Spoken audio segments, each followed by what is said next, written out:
Ancuta Florina, sunt din Lunca Ilvei, am 18 ani și sunt fericită că particip la Miss Tomuș.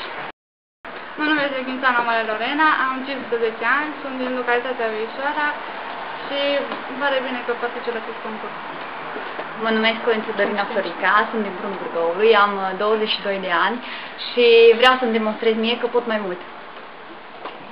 Mă numesc Constantin Valentina, am 17 ani, sunt din Comuna Leșu și știu că pot mai mult decât am arătat până acum. O să surprind și întotdeauna așa am făcut, o să surprind mereu. Mă numesc Vasu Căniveziaca, am 13 ani, sunt din Mistița și sunt foarte bucuroasă că am fost aleasă să particip la acest concurs. Mă numesc Marina Făcean, am 15 ani, sunt din Comuna Șosenii Bârgăului și îmi place să fiu căpilăroasă. Mă numesc Cinceșca Mediat, sunt din Comuna Teaca, am 20 de ani și sunt participant la aceste concurs.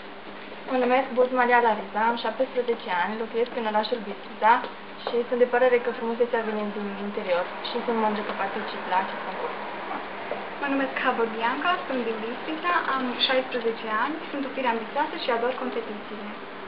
Mă numesc Șoțana Maria, am 14 ani, sunt din localitatea Măgura Ilvei și, în afară de experiență, aș vrea să câștig și Marele Premiu. Mă numesc Dorinuța Beșa, am 21 de ani, sunt din Mistița Bârgăului și nu știu dacă voi câștiga, având în vedere câte frumusețe luptă pentru acest premiu, dar mă bucur tare mult că particip la concurs, că am fost selecționată și sunt ambițioasă, cine știe. Mă numesc Cinceșca, sunt din Comuna Teaca, am 17 ani și sunt foarte fericită că sunt concurent a acestui concurs. Mă numesc Bala Maria, am 16 ani, sunt din Prunul Bârgăului și îmi plac experiențele.